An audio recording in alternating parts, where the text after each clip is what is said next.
During Holy Week in 1966, the Time magazine cover, some of us might remember that, I don't know, but it was all black and the lettering was red, and it was a question: is God dead?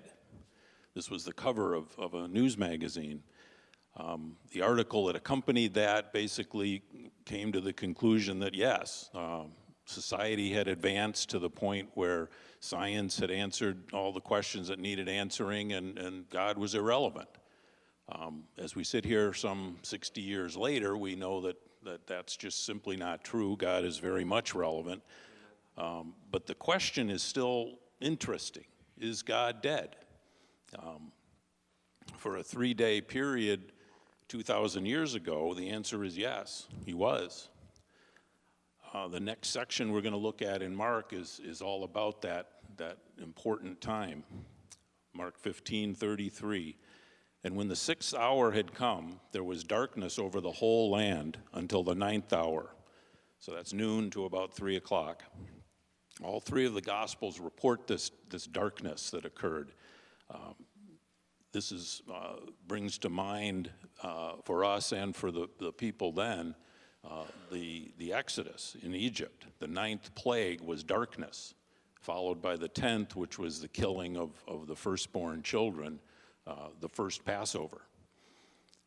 But throughout the Bible, darkness is symbolic of God's displeasure, of his judgment.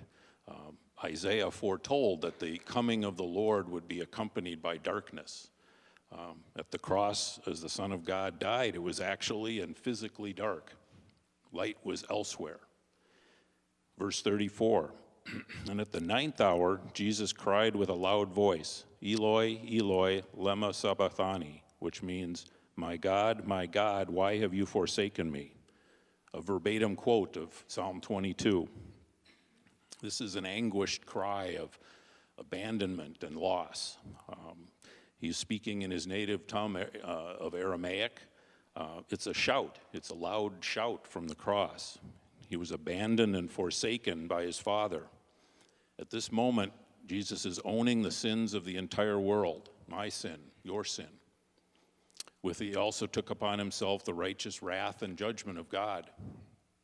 As we read the Gospels, we can clearly see the unfolding process here as Jesus prepares both himself and his disciples for this very moment.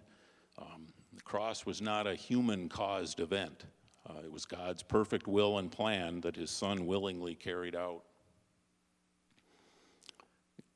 So God cannot be where sin is.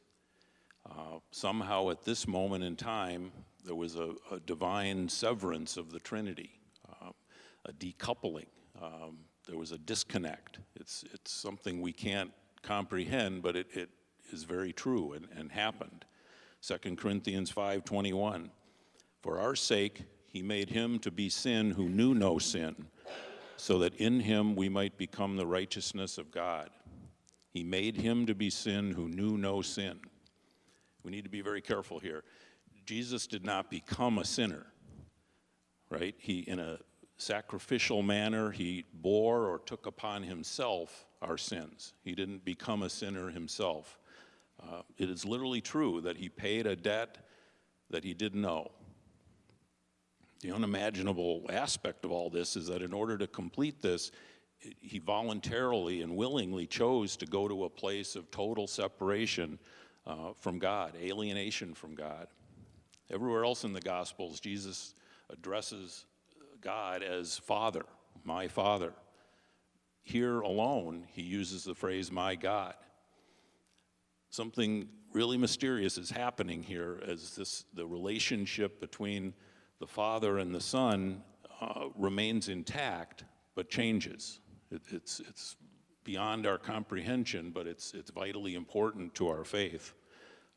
He chose to be forsaken and alone, abandoned by God, so that we don't have to be. Chesterton is a famous author, a favorite of mine, but he put it this way: God seemed to, for an instant, to be an atheist. You hear that? It's remarkable. God chose for an instant to be an atheist. verse 37, and Jesus uttered a loud cry and breathed his last. Mark doesn't report to us what he said. Luke and John fill in those gaps a little bit. Luke reports that Jesus said at this point, "Father, into your hands I commit my spirit." John says that Jesus cried, "It is finished." He was not defeated by death. He encountered it, and he went through it voluntarily. Nobody killed Jesus. He did not die from the physiological torture that we've heard about this evening. He yielded his life. He described it this way of himself in John 10. "For this reason the Father loves me, because I lay down my life that I may take it up again. No one takes it from me, but I lay it down of my own accord. I have authority to lay it down, and I have authority to take it up again. This charge I have received from my Father." So our triune God implemented his plan for creation, on his timing and in the manner of his choosing. He did that for me and for you. The moment in time when Jesus died marked the completion of his earthly ministry. Access to a restored personal relationship with God was ours for the accepting. The mission of Jesus, the man, was accomplished perfectly. He didn't simply run out the clock. He did exactly what the Father wanted, nothing more, nothing less, and he did it perfectly and voluntarily. The passage here in Mark continues with a description of a couple of things that happened immediately after he yielded up his life, 38 through 41 here. "And the curtain of the temple was torn in two from top to bottom. And when the centurion, who stood facing him, saw that in this way he breathed his last, he said, 'Truly this man was the Son of God.' There were also women looking down on from a distance, among whom were Mary Magdalene, Mary the mother of James the younger, and of Joseph and Salome. When he was in Galilee, they followed him and ministered to him, and there was also many other women who came up with him to Jerusalem."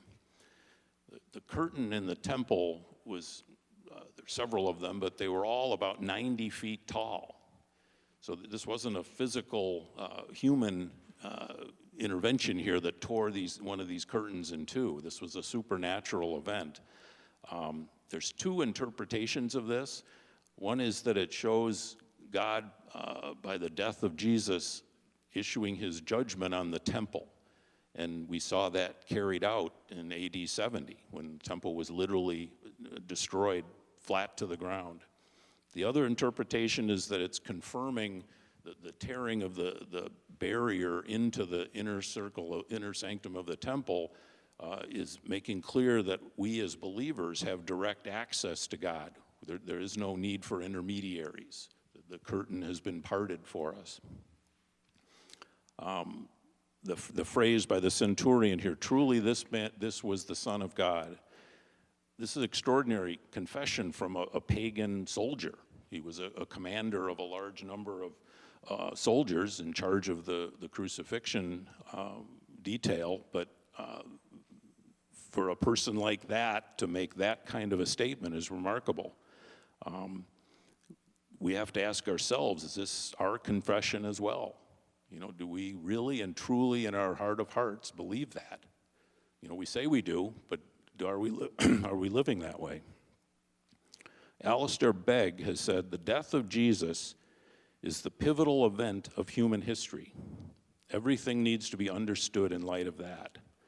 The song we just sang, part of it contains these words, "How great the pain of searing loss. The Father turns his face away, as wounds which mar the chosen one bring many sons to glory." Thanks be to God for the assurance that he will never leave or forsake us because of what Jesus did for us. Pastor John Piper says this, "The best news of the Christian gospel is that the supremely glorious creator of the universe has acted in Jesus Christ's death and resurrection to remove every obstacle between us and himself, so that we may find everlasting joy in seeing and savoring his infinite beauty."